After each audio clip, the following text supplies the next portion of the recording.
Well, good evening, everybody. Welcome to Astrology Unplugged. I believe we are on show number 388. I just looked it up and now I've just forgotten. I hope that's right. Welcome, everybody, and welcome to May, who is new here tonight. For you YouTubers, we welcome you every Thursday. Just go to starself.com and you can find the link under the social media tab and then scroll down to Unplugged. We've got a great group here.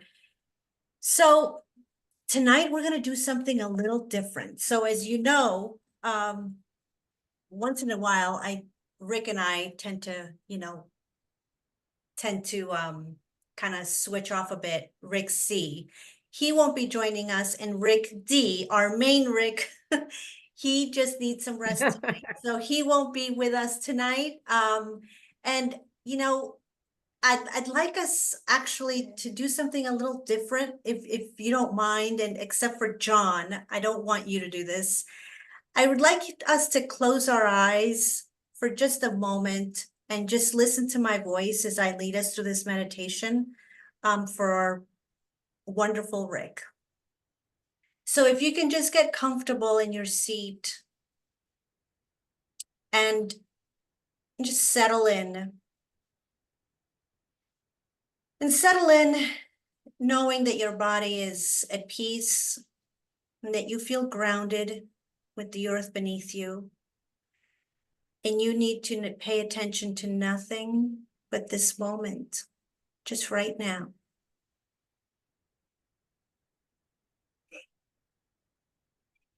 You may feel sensations in your body. You may hear things in the room.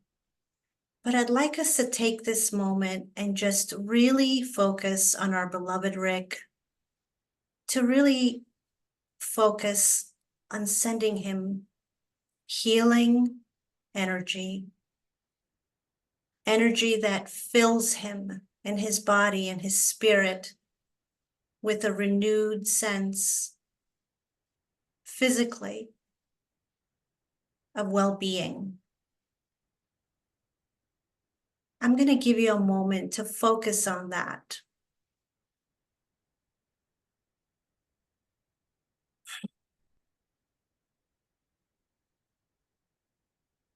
And take a deep breath as you do so. And let it go. And just let that energy rest where it may. As we close this out, we will send loving energy, dynamic energy to Rick so that his body is restored. Take a big inhale and exhale, and you may open your eyes when you're ready. And Rick is doing okay, but he just needed some rest tonight. That's it. And so he let me know this evening, not too long ago, that it's gonna be me tonight. So I want to just check in with you all, and number one, I want to check in, but also I also want to take a minute to talk about the astrology that's happening right now, and especially in the month of August. If you listen to astrology, not just here, you'll know that it doesn't take a genius to figure out. Thanks, Anita. That we've got some frenetic, intense energy. And it seems like it's kind of been building up, and it's going to continue to build up. And I'll show you my screen over here. So you should be able to see my screen today. I mean, I have two screens in front of me. So do you see the chart? Yes. Okay. This is today's chart at 6:44. And what you've noticed, number one, you've noticed that people are talking about Mercury retrograde again, as it has gone retrograde on Monday, Sunday or Monday, and it'll be retrograde in Virgo, it'll go back into Leo. And that's gonna happen through the end of the month. On the 29th, on the 28th, it'll station direct. So that comes with the same stuff that, we know Mercury, what it does. It just disrupts things that are communication related, delays. I don't get worked up about Mercury in retrograde. Once in a while it'll hit me because, stuff goes wrong with my laptop or something. It's really important to these are basic things, and a lot of them know them, but a lot of people may not know this. You got to take care of your gadgets, your car, things that need fixing in your life, the mundane things. You need to make sure that you're taking care of these things, because when Mercury retrograde comes along, that is the time to do that. It's the time to revisit stuff like that. And for example, I've been telling somebody in my house that they've got to get their oil changed. They needed to get their oil changed, or they're, I don't want to know what's going to happen after that. I'm sure they'll be fine, but why take a chance, So as you notice, the energy is building up to what is currently a square between Saturn and Mars and Jupiter. So we've got Mars and Jupiter right here at in Gemini, 12 and 15 degrees, and it's squaring Saturn. So this isn't something that happens too often, but it's building up. On the 19th, it's going to perfect. So it's going to come to a, the math will be closer. So what does that really mean for us? I think there's a sense of this building up of energy that's happening. Anytime you involve Mars, that's going to happen. I'm thinking a lot of the what do you call it? The technology, with the big companies, their servers are going down and things like that. I'm Right. losing my words right now, but you know what I'm saying? I think that's a possibility. Right. And did I see Rick come in? I guess not. Rick C. Oh, there he is. Hi, Rick. I'm going to join by computer. I'm just turning this off momentarily No problem. until I get rebooted. Yeah. Thanks. So, Hi there. hey, Rachel. Howdy. So it's good to have you. It's been a while. Welcome back. Yeah, it has. Thank you. So anytime you involve Mars in anything, it's gonna amp up whatever it's touching in probably an aggravated sort of way, in a feisty, fiery way. But this time it's Jupiter, and that's already a very amped up planet. So technology, communication, the media, this is all very, I can't turn anything on without it being very contentious. It's a really, really contentious season. Now, I don't think it's an accident. Nothing is an accident, right? And we know this, but we're 4 or 5 months before the election, and the media is having a field day. The campaign seemed quite mudslinging-y, it's like, I hate that, but it's true and it's happening. But it's all squaring Saturn. So it's like there is a sense of, there's a stop.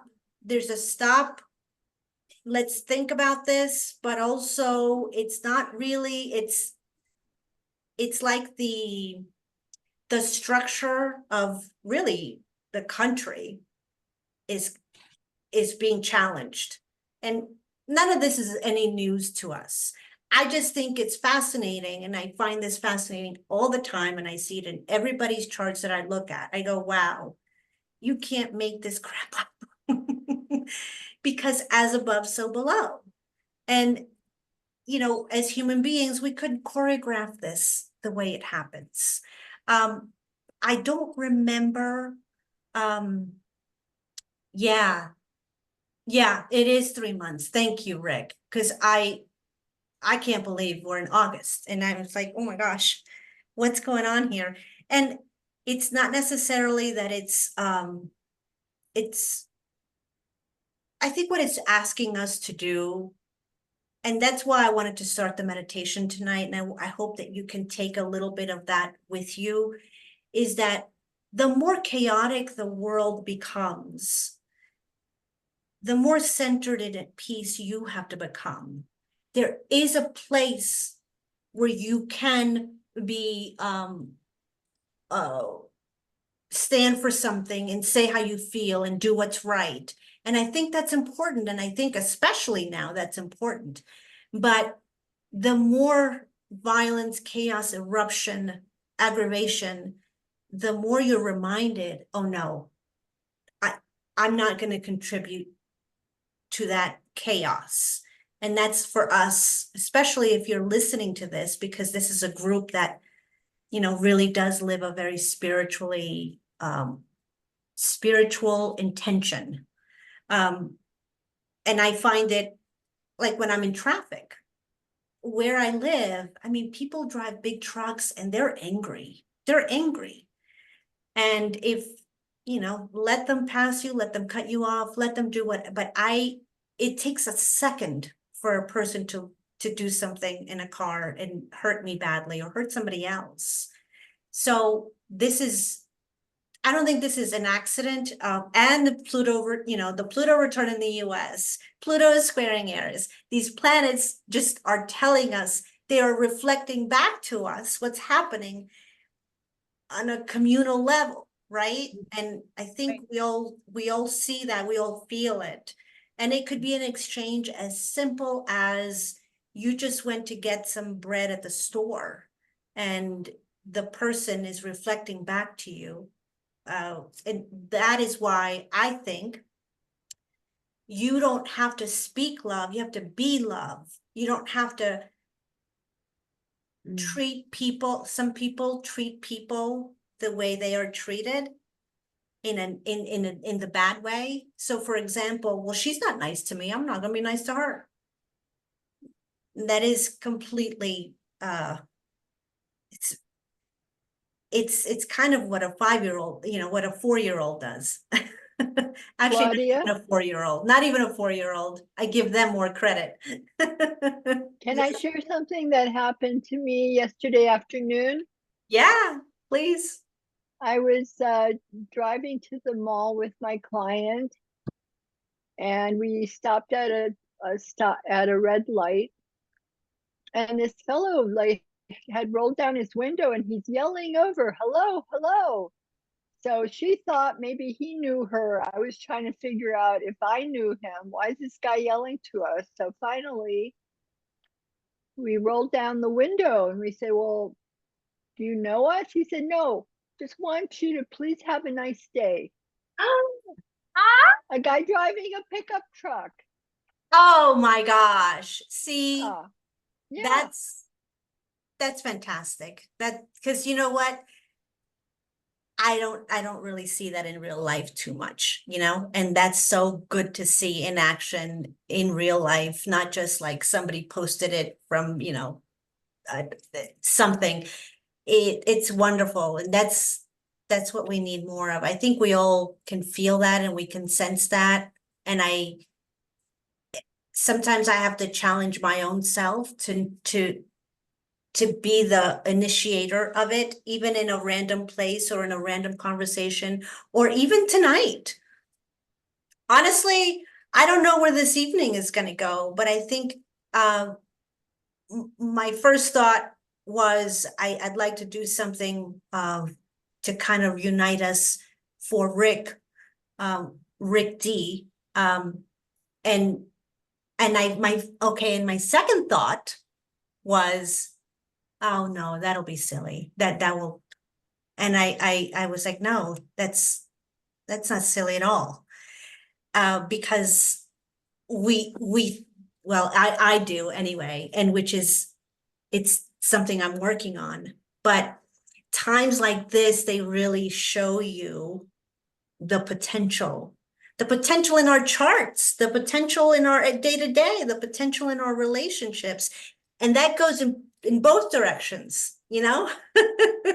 Because it's easy to say, oh, you know, I'm so high-minded and blah, blah, blah.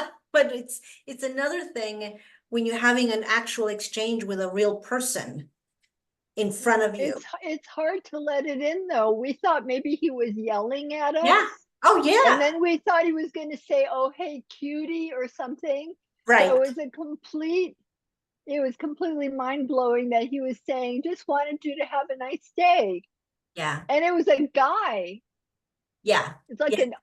an older middle-aged guy, you know, working class guy driving a pickup truck. You wouldn't normally Yes. think of a person Yes. like that acting that way. So I thought, wow, that's interesting. That's That great. is really, really great. Yeah. If anybody has a story or has something along the lines of, you know, somebody showing a little grace, kindness, please share. I Because just want to go ahead and say, Erica, that sounds like somebody who was trying to be the change they want to see in the world.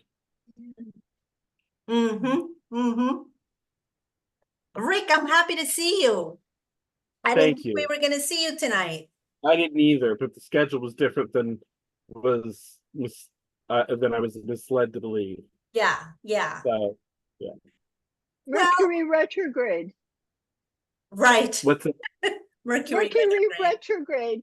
I showed up for an appointment today and my client had been taken to the doctor. Nobody told me. Mercury retrograde. Oh, that's funny. Yeah, that is very Mercury retrograde. So I have a list of items that I think we can talk about, but I think number one, I think it might be worth, if you are comfortable, we can actually have a look at your chart because we like to do that when we have a new person. Oh, right. Because I was thinking about book reading with Rick later, because I've never done a astrology reading and I wasn't sure what kind of question I can ask. I mean, well, you know what? If you're I'll gonna, tell you this, May, just to go ahead and get a little bit of a grounding in having us open your chart and give you some thoughts, that will give you more words and ideas as to what you would want to go deeper into. Okay, so I don't really remember the time that I was born, but I know the date and I can search the longitude and altitude of the city that I was born. well, no, don't worry about searching the latitude and stuff because the software will do it for us. But if you don't have a time of birth, I think that affects everything. When is your birthday? It's on the 15th of December, 1985. Okay, I was just wondering if you had a summer birthday, because I feel like the summer birthdays are going to have an interesting solar return.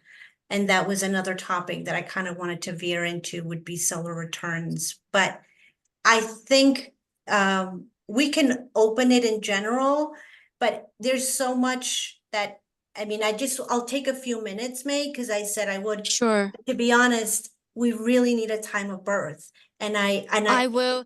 Yeah. I think my mother remember between Right. like it's in the morning, like a couple of hours. She's in the kitchen. I will just go quickly ask her. Then that might be like closer to the actual time. Okay. Before you run off, do you want to go ahead and type the city and nation or state in the chat? That Yes, way I'll we can type get the it. rest of the data plugged I in. will type it. Yeah, I will type it.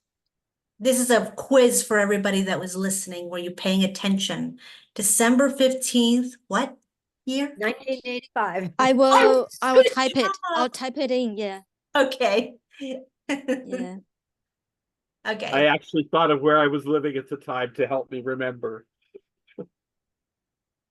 Well, Claudia, I just thought I'd add just an experience I keep feeling like in the last few days that my intuition is really good.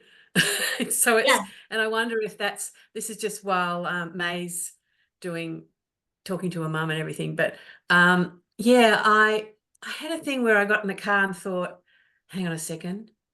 And I've got an automatic car, never used to have an automatic car, always had a manual, So Uh-huh. I got it and I thought, there's something, I don't think the battery's well, And I had to go and do a few things, went downtown, did all that. Then I drove straight to the audio electrician and I said, I don't think it's well. And he tested it, he said, you need a new battery. And I just love those sort of things because with an automatic, you can't jumpstart it, yes, you know? yes, And yes, I yes. was used to being able to jumpstart cars even in reverse. but Really? yeah, That's I used to be able to amazing. do it I anyway. didn't know.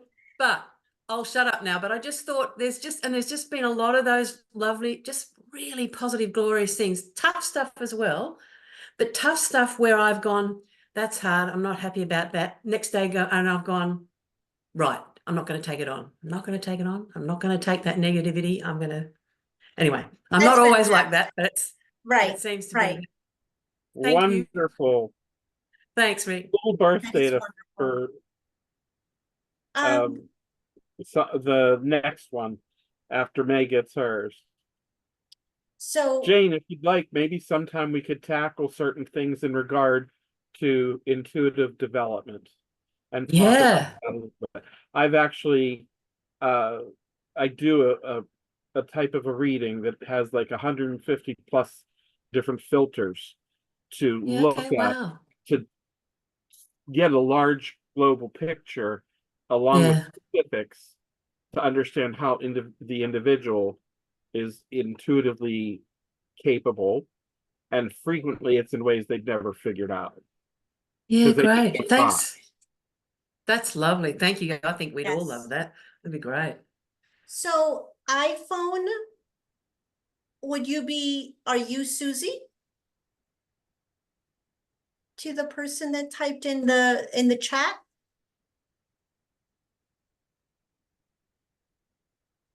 It looks like it is because it says her name after the iPhone. Oh, it does? Yes. Hi. Oh, okay. It didn't on my end. Okay. Hi, Susie. Hi.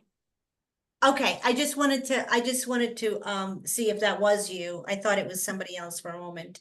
Okay, we'll take a look at your first we'll take a look at May's and we will see what comes up. She says it's approximately 3 to 4 a.m. So you can hit 3:30 and you're going to definitely have a better moon than if you didn't have any time. Okay. Some would call it good enough for government work. Yeah. My mom says those days, in that city, they don't have the advanced technology record time and minutes on the birth certificate. Okay, so May, if you can see the screen, does the screen show her chart? Is it big enough? Okay. Yes. Okay. So could you, I'm gonna be Chandler Bing for a minute. Could you be any more Sagittarian? But that's Oh, there's a strong Libra component. Yeah. And there's a T squared to the moon. So I think for May, if you haven't gotten a reading, let me give this disclaimer. We're going to go over this for just a few minutes to give you a general overview. We are in no way, you should still get a reading with Rick. Rick is going to do this in a much deeper way than we will here, basically many reasons. But if you've never gotten a reading, it's great to have a little overview, because then what you're going to do is you're going to think about what we're talking about, and then you're going to meet with Rick and maybe you'll have more questions. So the first thing, and you probably know this, is that your sun is in Sagittarius. So that is a fire sign. It's a mutable fire sign. It's, you know, the fire signs are pretty much what it sounds like, you know, very spirited, fiery, impulsive, maybe sometimes. They can be very lively. They can seem quite optimistic and ready to go, ready to grab life by the you-know-whats. That doesn't mean that every Sagittarian you've ever met is going to be like that. You know, this is, you know, you ever meet people and they go, oh, well, you know, I'm a Cancer, and they're nothing like a Cancer. There's reasons why that is. And so for you, you actually have quite a few planets in Sagittarius. You've got the sun, 3 personal planets. 3 personal planets, and then you've got Uranus in Sag. I mean, you've got them all, assuming we have approximately the right time of birth. They would all be in the 2nd house. So, you know, there could be a very Taurian flavor to you, but let's put that aside for a minute. You see these lines, they represent the planets formed relationships to each other. And it's based on the math. So certain angles form different types of energies, and the relationships are either, you know, flowy, they're challenging, they're opportunistic. It depends on the angle. Well, the red lines are squares. So a square can be seen in many different ways, but it's asking something of you that may not come easily at this point in your life, or maybe at some point hasn't. It can end up being something that you do very well with once you really understand the message of what it's trying to teach you. Everybody has squares. I mean, usually people have at least 1 or 2 squares, but this is not nothing to be afraid of at all. So the squares for you that we're seeing are between Mars and the moon. And we've got this one with the North Node and the moon. So, and we've got Mars right next to the planet Pluto, which is a really, really significant. These are really strong planets. The Mars energy in your chart is going to show you the drive, that masculine side of us. And that doesn't matter if you're a man or a woman, or the part of you that is going to be the gas in your heart, in your life. So the gas meaning, where do you put your energy? How do you put your energy? And for you, it's in Scorpio. That's a really, really strong Mars. Mars likes being in Scorpio. Was somebody saying something? See, I can't see you guys right now because I'm sharing my screen. So if you just jump in if you need to interrupt me. You know, this can be something where it was, if it's near the ascendant like this, not an easy early life that affected the moon placement, meaning your sense of emotional security, how you felt when you were, the moon shows us how we feel when you're by yourself. How do you feel? How do you want to feel? What do you seek to comfort yourself? Whatever that may be, how your default, right? So like my default, because of my moon, or this is the way it expresses in my life, is I like to be alone. I just like retreat. You may not be the person that retreats, but maybe you're like, you know, you like to be around friends, you like to be around people. And or you can be very deeply like in the mind. So you can get lost in the mental acuity, in the mental process. This is really high level, but does any of this make sense to you, May?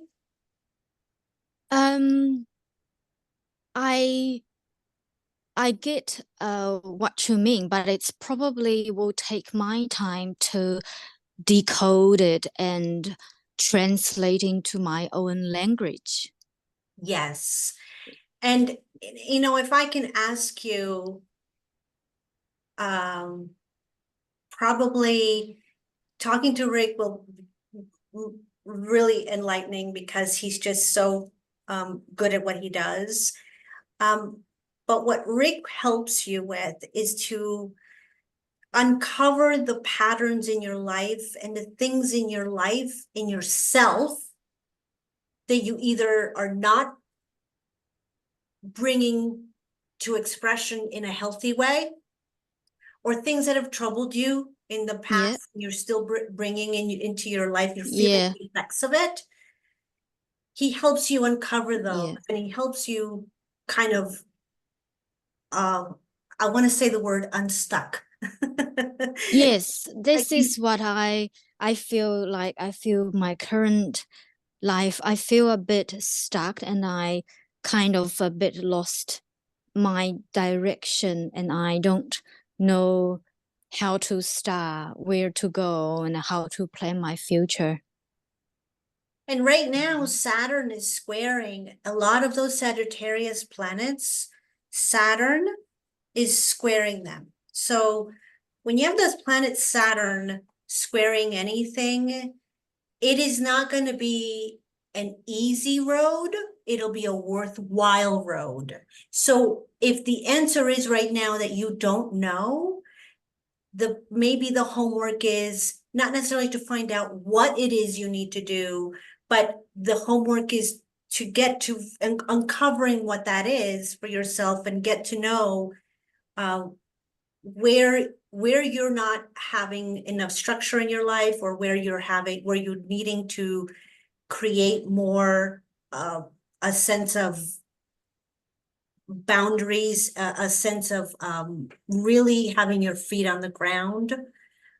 Yes, Rick. If you could pop the chart up, I Yeah. definitely noticed some things that I can zero in on a few issues here. Mm-hmm. May, you have 3 personal planets all in Sagittarius, so really dive into understanding what Sagittarius is about, because your Saturn is also there. That Saturn Mercury tells me you have a disciplined mind for some rational thinking. You may be overthinking. That's altogether a possibility. And the fact that Venus is in opposition to Chiron, it accentuates the Venus. This particular possible time puts so much emphasis on the second house that is naturally ruled by Venus. And Libra happens to be a second Venus ruled sign. That tells me harmony is looking like this could be a very possible issue. Yeah, Susan mentions the impulsivity. That would be more from the Mars and the Pluto, which also just scream of an intensity. And no matter where you are, you have the power to transform. So don't let it go when you find out what it is you want to do, because you can go ahead and make up for lost time fast. And the other thing that I was looking at was your south node is actually right here with Pluto, suggesting that for many of your lives, you have experienced the power to transform, particularly when coming from a place of deep understanding and drive. I say deep because that's a key word with Scorpio. And this, no matter what time of day it is, This bunch of planets being opposed to Chiron shows you have a fan handle. So all these experiences of life are going through this Chiron as a filter, meaning there is a part of you that needs to be respected and appreciated for the sake of your mind, because it's in Gemini. So finding your fulfillment will absolutely be easier when your voice is able to be heard through whatever you do with your life. Just a few thoughts. Yep, thank you. Sorry, I got. I'm also noting that Mars has been sitting on her Chiron. It just recently transited her Chiron exactly. That would So definitely explain why she's wanting to actively pursue getting unstuck. 1985. Yeah, yeah. Would you say, May, and you don't have to go into it too much, that you do you feel like you express your needs adequately? Probably not. Probably not in some situation. Yeah. Like for example, if I have a fight with my mom, I probably won't be able to tell her what are my needs directly, because then that will be considered not polite in my cultural, and then that will just create another trauma for her, and then that create more issues at home. So sometimes I probably can't do that. Yeah. Yeah. The South Node in Scorpio, like you have, I find oftentimes, and I'm not saying, I'm not assuming this is the case, but um can have a lot of family dynamics that need to be uncovered. I know a few people with this, and they all seem to have this very strong dynamic within the family that they are working through. So it just happens to be like Rick said, Libra is, if your time of birth is hopefully close to correct, that would make Venus your chart ruler, and it's exactly being squared by Saturn right now. And Saturn is, it's a big deal. Venus has to do with your relationships, your self-esteem, like you, if this is right, it's in your second house. I mean, it's making you question a lot of stuff. And there's a lot of things where harmony is important to you in this chart. Yeah. With harmony being so important, you find yourself not desiring to be the agent of creating disharmony. So it puts you in a space of feeling like you have to jump through hoops to honor your own self, and at the same time entrust yourself to be in relationship with someone who doesn't understand what your thoughts are. I'm gonna I can't believe Dr. John, do you have some thoughts you'd like to share? I think you're both doing great, honestly, Rick and Claudia. Yeah, if maybe if you pull up the chart, I might be able to speak a little bit more. But no, you both, everything I heard while I was off screen was like really, really like resonates with experience. I mean, I think the only thing that I'm curious about the timing. I mean, that moon and wow. That's exactly right, John. I was about to say that. We missed that. There's like that a moon, highlight. well, yeah, because we know what's there right now. I mean, if we have an exact time, I mean, Pluto. I mean, you know, my question for May would be, you know, I mean, there's something, and I hear, like, I can hear Rick, you know, like what's going on with her relationship with her mother. You know, what's going on, like what's coming up for you? Because, you know, whether a mother is physically with us or not, you know, moon definitely governs that relationship and suggests that, with Pluto there right now, May is probably having something coming up, a reexamination of that. And, I Yeah. hear Rick's teaching Yes. so much, like this is about learning how to mother yourself now. Like, how do you get to be your own mother? Beautifully put.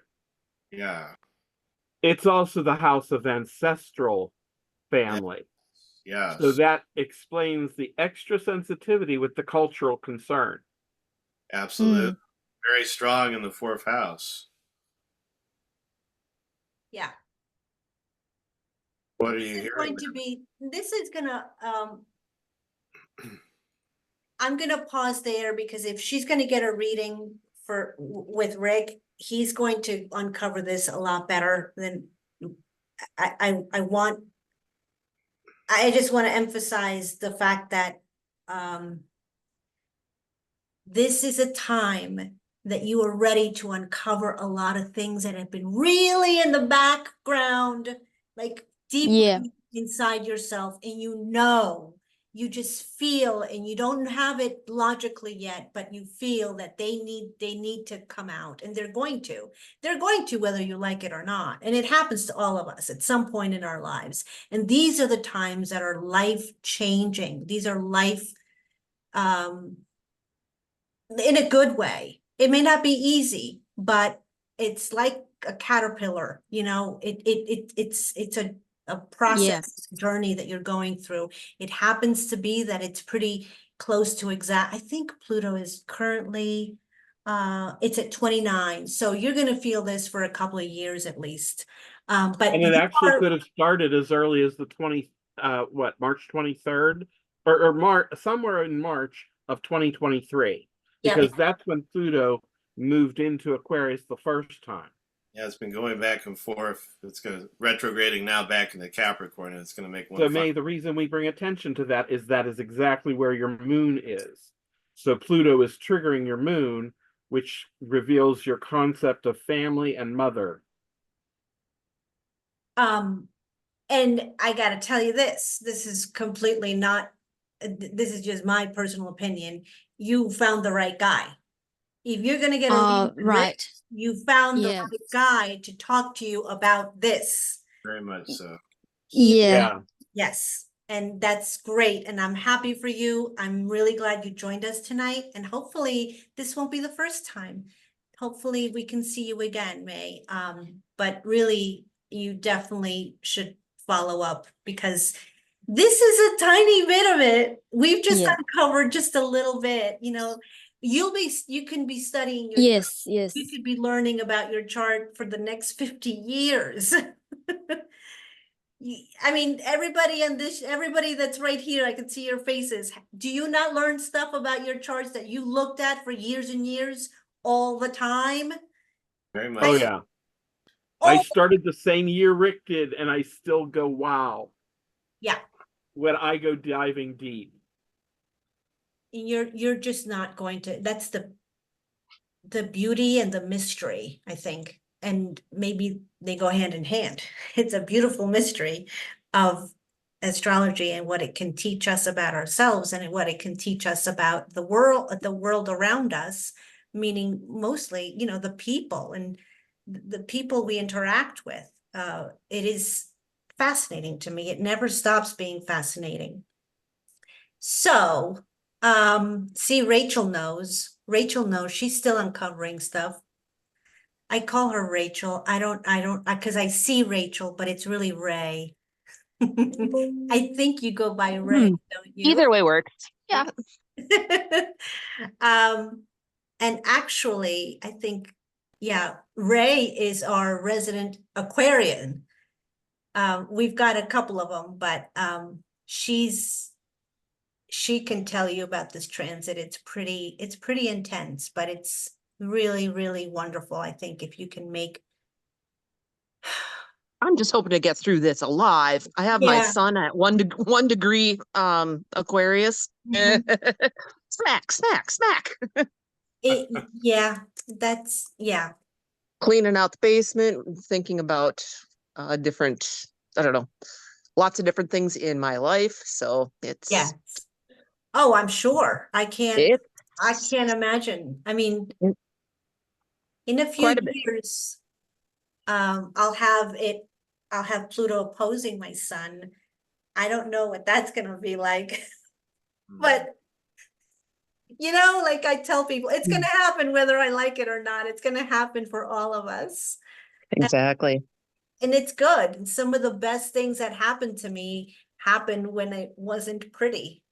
I just didn't know it at the time, Right, right. So I'm going to pull up May. Thank you. And thank you for letting us look at your chart, because we also learn. The Yeah. whole group, we also Thank learn you. by looking at everybody's charts. I'll pull up Susie. Susie is Ohio. Okay.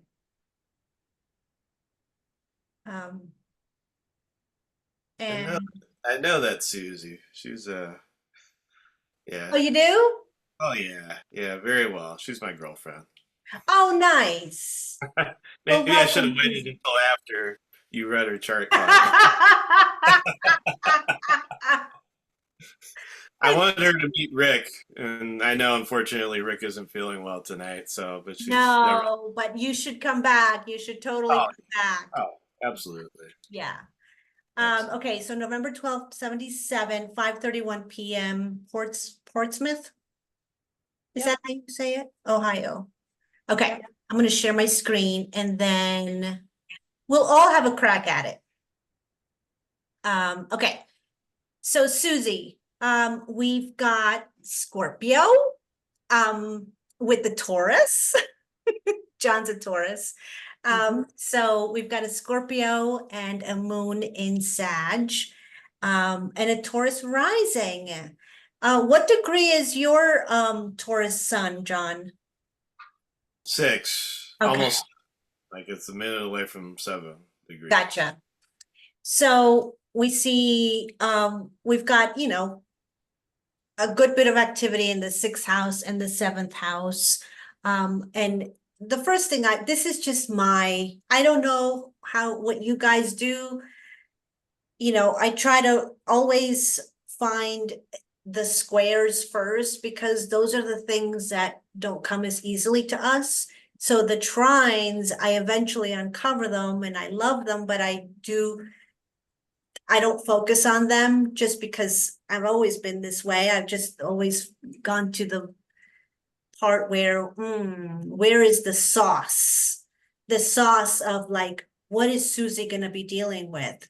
So,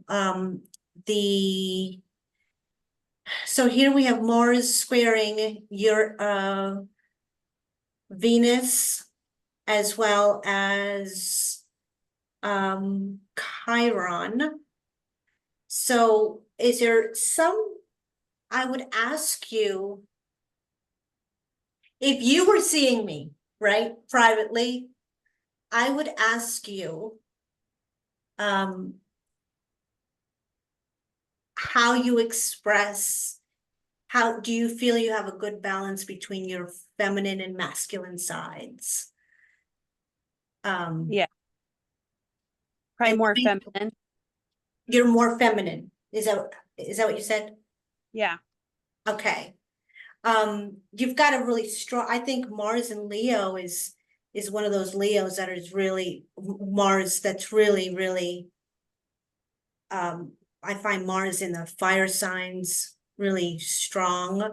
I know it's good placement in Scorpio, but I always find that it's in the fire signs. It's really, Mars in and of itself is a fiery planet. And then when you put a fire sign with it, couple it with that. I think it's doubly potent. So that Mars is squaring your Venus. So that can mean a lot of different things to me. That can mean there's like an adjustment that may need to be made around that's why I asked you what I asked you, which was expressing your feminine and masculine in yourself. sounds like you don't really Yeah. have any trouble with that, or maybe if you do, or maybe you used to, I don't know. And that could be just a really, you can come out sort of like, you're pretty sure of what you want, I would think, and you don't have trouble expressing that, in the context of any relationship, not just just anything. There is focus on the sixth house, which I would ask you, I would ask you, number one, how do you feel that you express? I would explain what sixth house things mean, and how do you feel you're bringing that forward? Because the sixth house to me is, and you've got a pretty wide sixth house. It's a lot Where of, is that on the chart? yep. Where's the success? So it's right Okay. here. So the Okay. houses, see where the little green circle is, that'll tell you the house. So 1, 2, 3, 4, 5, 6. Oh, okay. Yep. And that one is, the focus there is on the daily living. It could be on your health. It can be on your work. It could be how you are in service to others in the world. It could be about, think about the sign. Well, I don't know how much you know about astrology, but that house is naturally ruled by Virgo. And Virgo is a sign that usually has really good intentions and works their ass off. They do. They're Yeah. really hardworking people that get things done. What do you do for a living? Or do Marketing. you work? I do marketing for the state of Ohio unclaimed funds. So I get people their money back. And I talk on TV about it. Really? Okay. Yeah. Well, to me, that everything you just said to me, it sounds like it can bend towards Aquarian. Because I think Aquarius is also, yes, it's the scientist, and it's a really, usually Aquarians are just so darn intelligent. But Well, the work is humanitarian. yeah, and they want to kind of like do good for the little people or for the people, right? Like, this sounds like you're expressing that in your current job. And I usually like to look at, this is just how I do it. That doesn't mean it's right. What is on you right now? And it looks like you had Uranus opposing your sun recently. So maybe you went through a time where you were really kind of branching out as far as your identity and asking yourself subconsciously or consciously, who am I really? Who am I really? And why don't I try new stuff? And like, do I need to follow this path that's this conventional path? Or can I branch out and try new things, see new people? It can make you a little bit more eccentric than you normally would be. That goes usually for people in general with Uranus transits. So your Pluto is going to be on your midheaven pretty close now in the next few years. That's pretty big. So the midheaven, which is this point right here, is the highest point in your chart.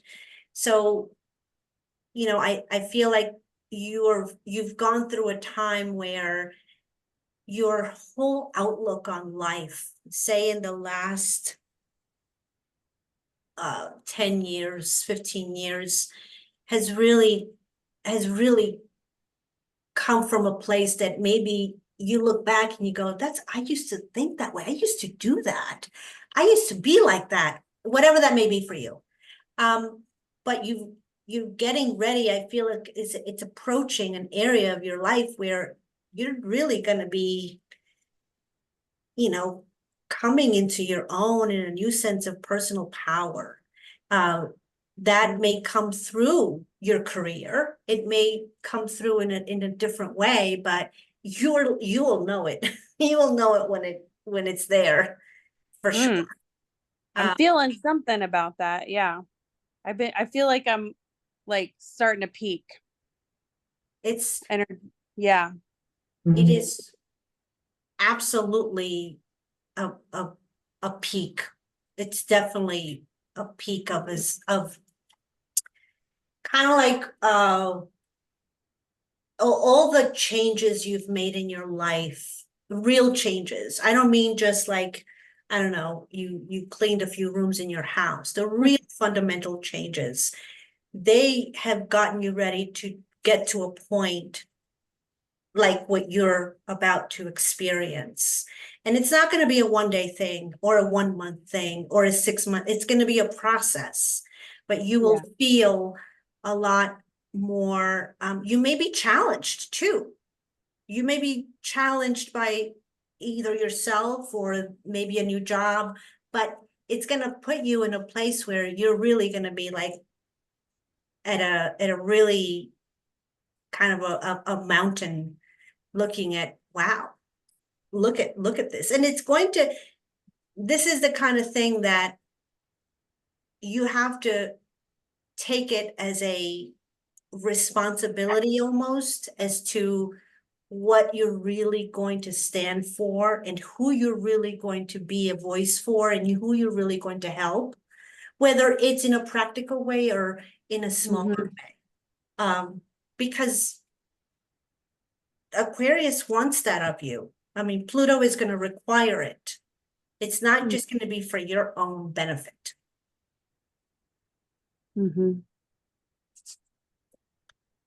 Yeah, Ray, South Node conjunct Eris. So, I feel like when I look at, there's a certain impression that you get when you first look at a chart. I feel like you're a tough cookie. You're a really tough cookie. And that's and I mean that in a good way. But South Node conjunct Eris is like really coming from a place of having to really either fight for the underdog or fight for yourself or wanting to do the right thing, and you weren't scared to do it, and you are really, that gives you a lot of, I think, it's just my opinion, it just gives you a lot of strength underneath. Let me put the chart back up. You guys are awesome. Everybody's jumping in. Thank you. It's like we're an astrology group. This is fun. Moon Neptune. I don't know if it was Erica that said that or Susan. Thank you for pointing that out. I know this placement, and it's an extraordinarily sensitive place. In other words, I mean, you can have that, I'm a tough cookie, but you are also, I think, quite perceptive and sensitive. And this is very strong.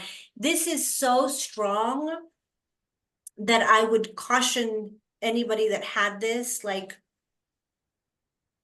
it can be a little overwhelming, because Neptune and the moon, I think, is so super absorbent to other people's energies, absorbent in that you can get sucked in, you can go into bad habits.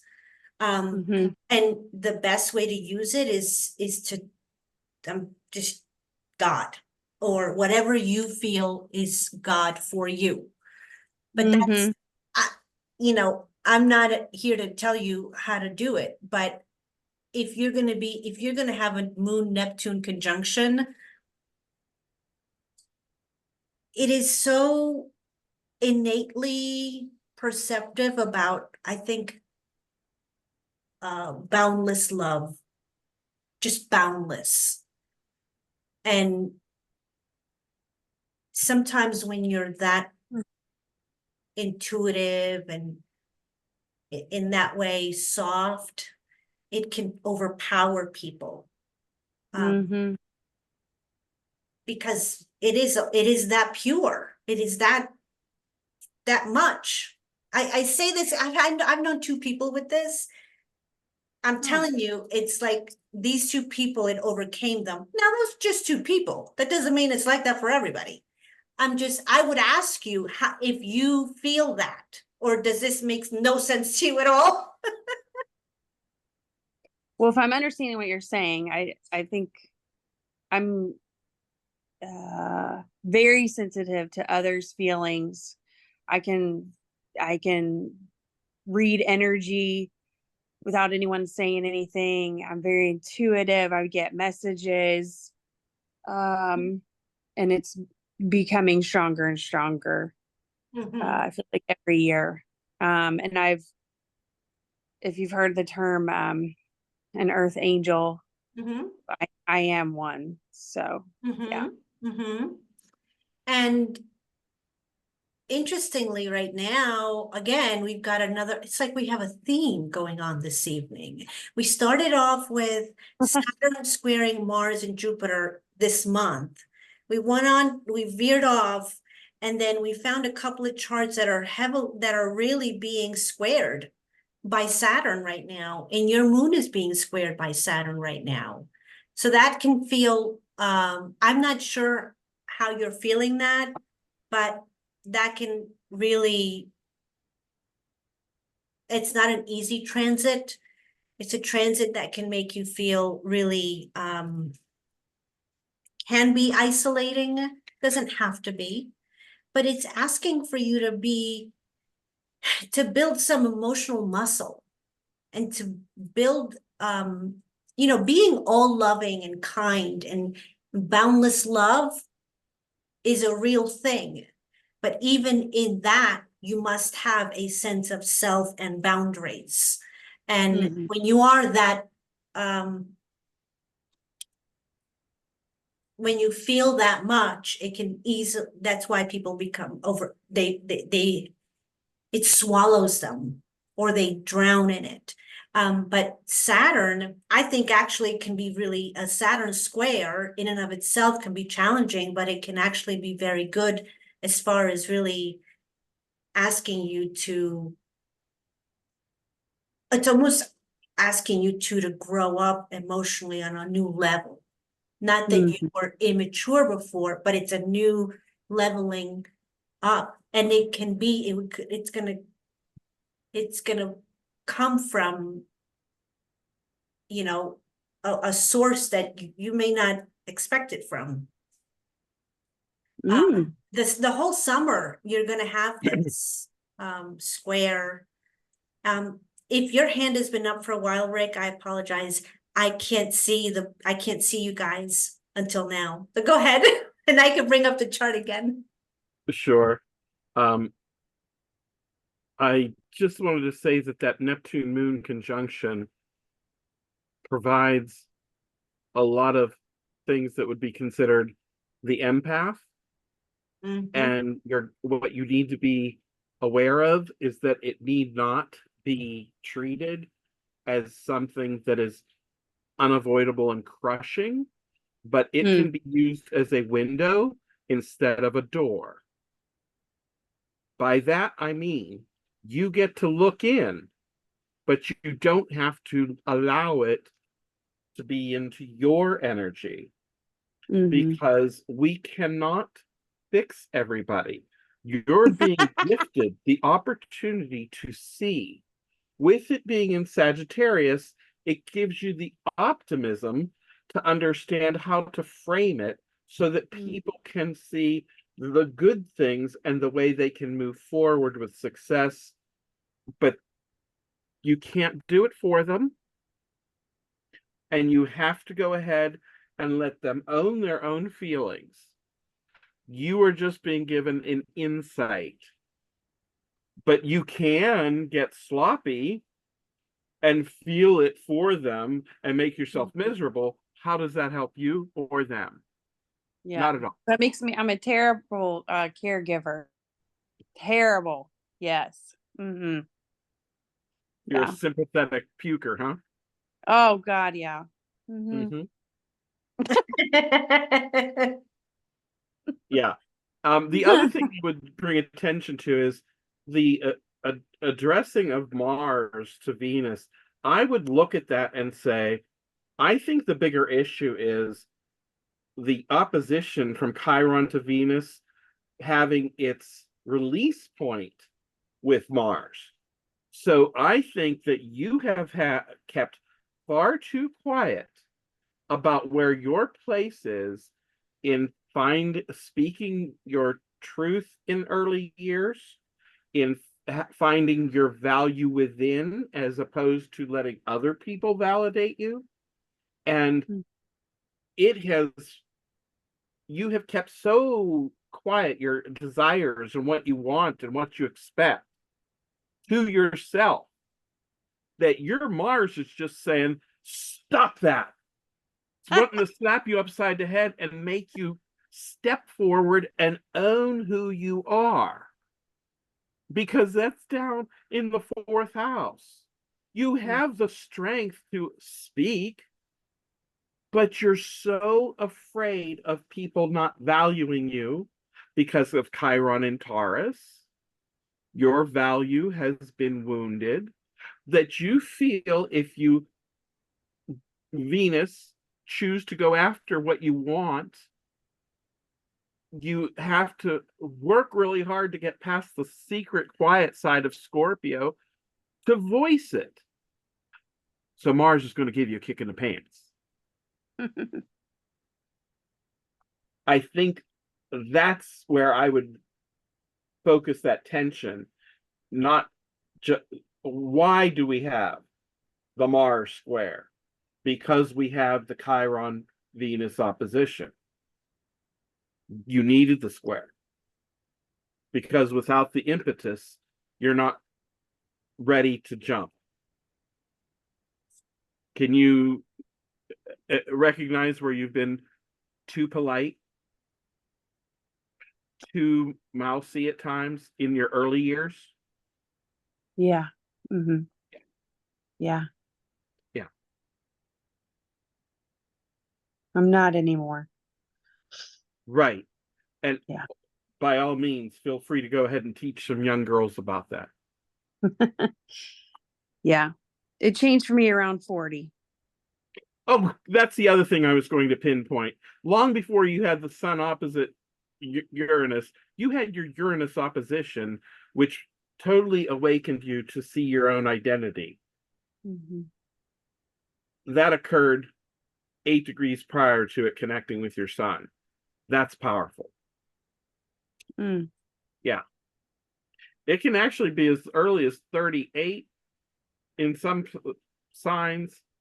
Mm-hmm. I was 38 when I did emotional intelligence transformation training.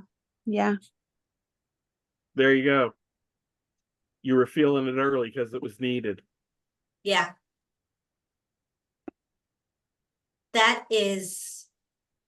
That's awesome, really. It's the earlier for something like that, I think is always nice. Mm-hmm. Let me pull it up again, although let me read this comment.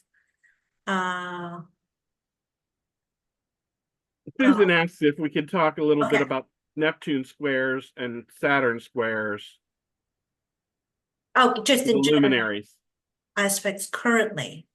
Like currently in the sky, you mean, Susan? It's just I'm currently undergoing both aspects, and I wonder if there are some things to be aware of and to look for. Yeah, we can definitely talk about that. They're pretty important. I did want to mention, yeah, Mars.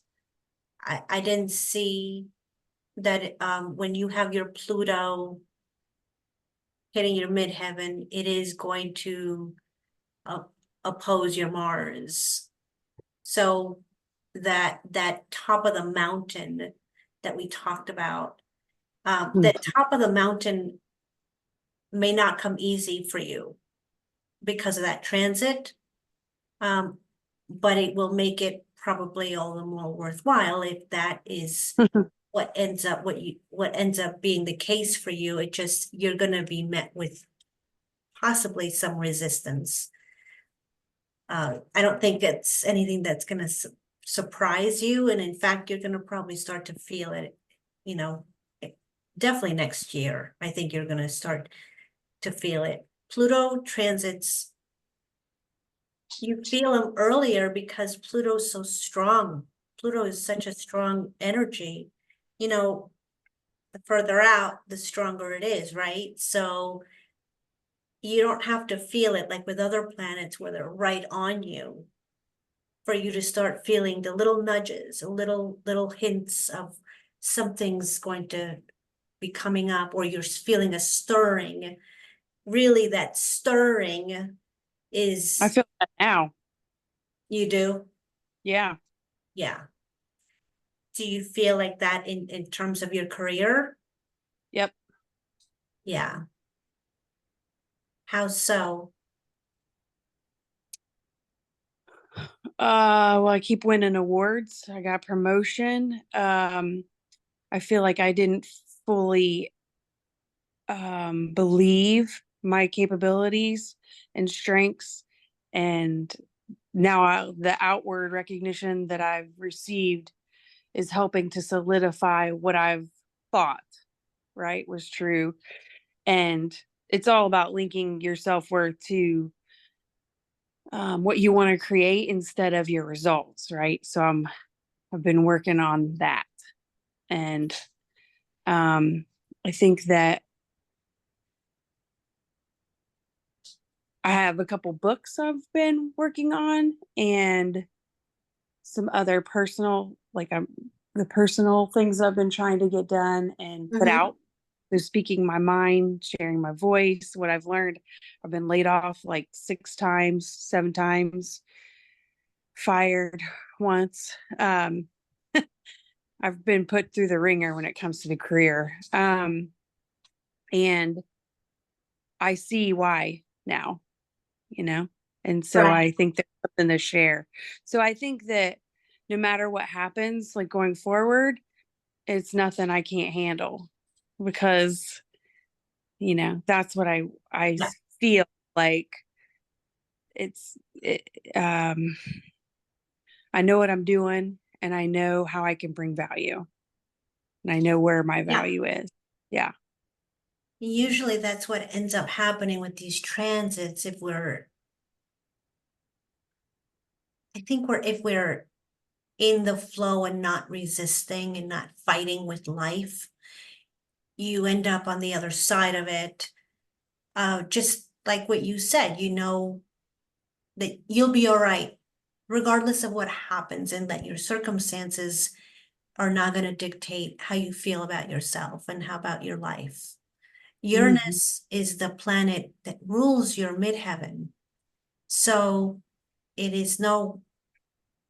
makes sense why your career has been like in the last, I don't know how long, but it's been doing years. that for a while. It's been doing Years of crazy.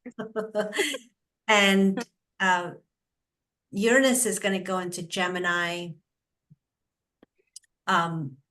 So that'll be a different feeling, but it is, in fact, interestingly, you actually have a very close ascendant to mine, and Uranus is just crossed your ascendant, which is a pretty big deal, I think.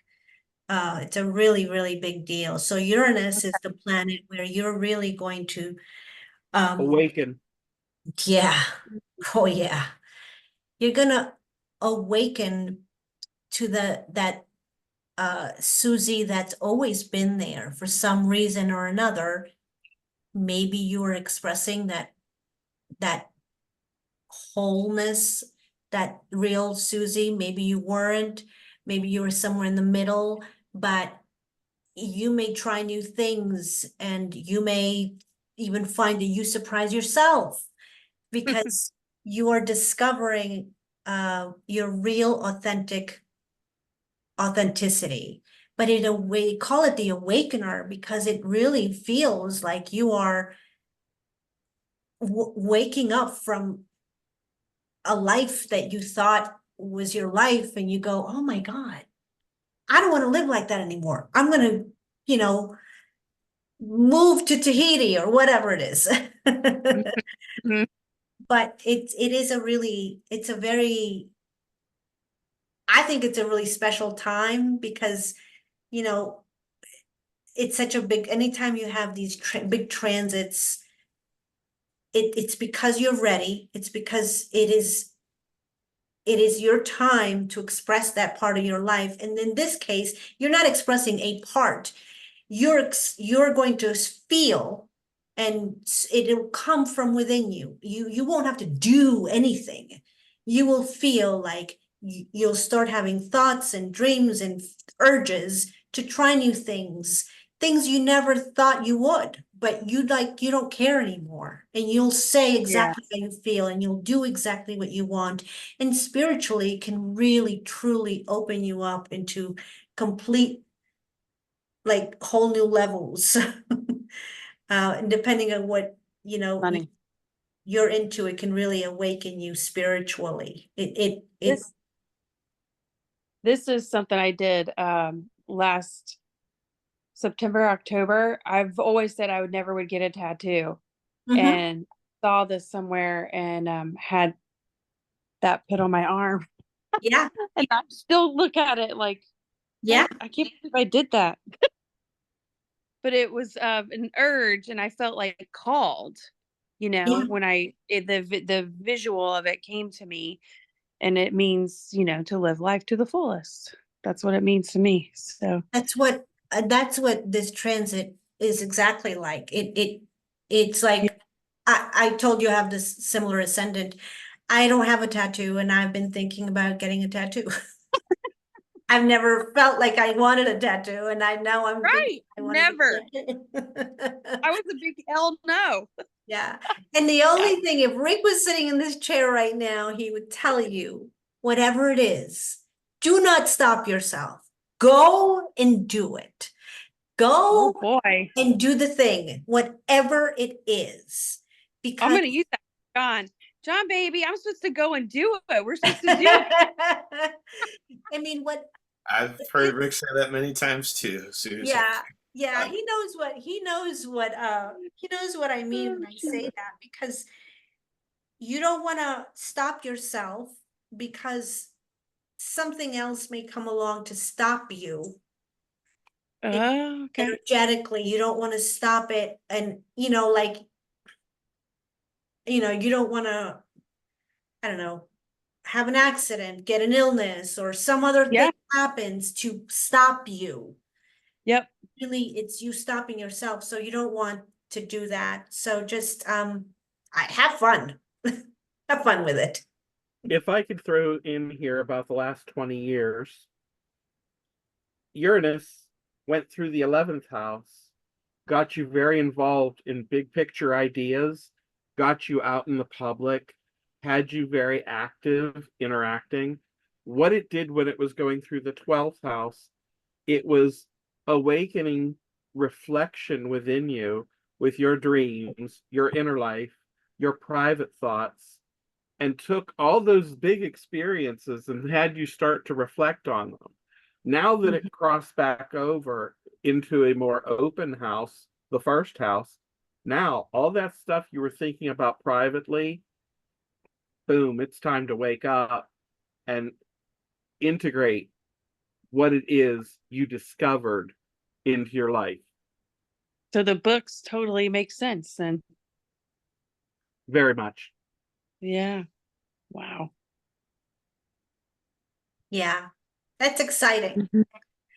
And next year you're going to have a Jupiter return.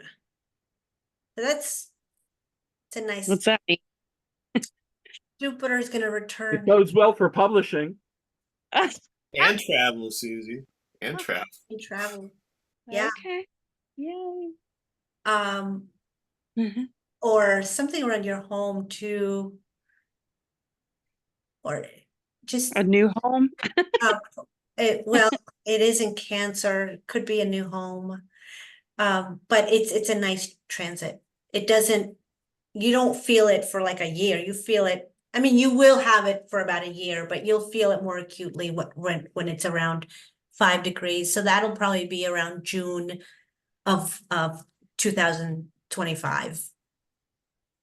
So anyway, I'm glad you came and visited us. Hopefully it Thank won't be the last time too. We had 2 new folks today. I love that. That's awesome. So I want to just take a few minutes and then wrap up. But as you can see, Susan, in the comments, yeah, Neptune square moon. I think it can just make you what fuzzy around trusting yourself or emotionally not seeing clearly. Maybe I don't know, somebody's in your life and you're thinking that they're one way and they may, or you're seeing them with eyes that are a bit clouded, or maybe putting them on a pedestal. Again, I think any time you have Neptune transits, it's just me. I think the best way to deal with them is to just, take a bath and pray. Because I've been doing that.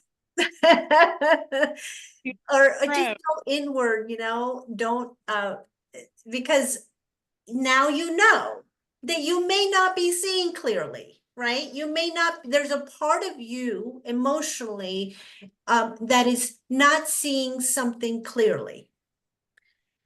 What that is, we don't know. But now that you know that you're not going to go head deep into, you have an awareness of it. This is, I think, one of the best uses of astrology. Like I know I have Saturn on my moon.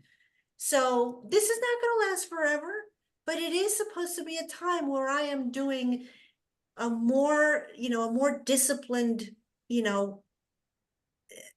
spiritual practices for me, because it's in Pisces, but you know this. So now you know, if you fall in love with somebody, don't run away with them. It's just a joke, but that's what that transit could mean, meaning that just you're unclear. You are not seeing with the same eyes. That doesn't mean that it's going to be horrible. Like a relationship, or like could this be it? No, Susie, I wasn't talking. I'm sorry. That wasn't about you. Okay, thank you. That was for Susan. Susan, was that you? Yeah. That's right. Aren't you glad that wasn't about you, Susie? I'm sorry, Susan. I was actually answering your question, Susan. And Rick, thank you for putting that in the chat. And he's right. Does that make sense to you, Susan?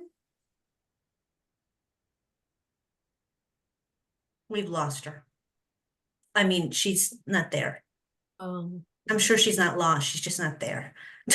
And then Saturn squares Sun. Just like he said, like you have this kind of like this like rub with, it could be a person, it could be a situation in your life where it's making you, to me it feels a little bit like uphillish, like your whole self feels like you're being blocked. But it's like he said, it can affect your structure, your identity with which can affect relationships with authority. whatever that authority is to you. Maybe that authority is not a real authority, but in your life, it is a form of authority. You know, maybe. I use Father Time as one Yeah. example of an authority figure. Yeah. Because your bones can Oh, be yeah. activated. Yeah. Your bones, your teeth, your skin. Right. Saturn stuff. And again, since you know that, this is why astrology is wonderful. Since you know that, you won't get so lost in that you it knocks you down completely. You try to understand what is this? Because a transit isn't just passing by because it wants to mess with you. It's trying to show you something. It's trying to teach you something. It's trying to awaken a part of you that has been dormant. Or maybe you haven't really exercised. So it feels like this is tough. And it probably does. We're human beings. We get up in the morning, we put our pants on one leg at a time. So you feel it, like you feel like this, this hardship. But it's hardship that is trying to build you to something. It's like this energetic gym. I'll close with that.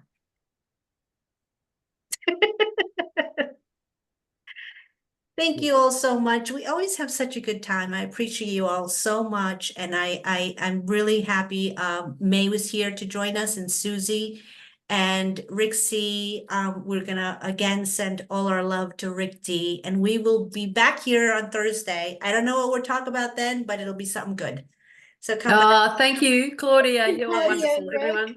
Love Thank you you. all. And May, and nice to see you, Dr. Amazing. John. Amazing, Claudia, as always. Thank you. And Thank you. Thank you guys. Thanks, Rick. Rick. have a Very great good week. job Good luck, there. Rachel. Bye-bye.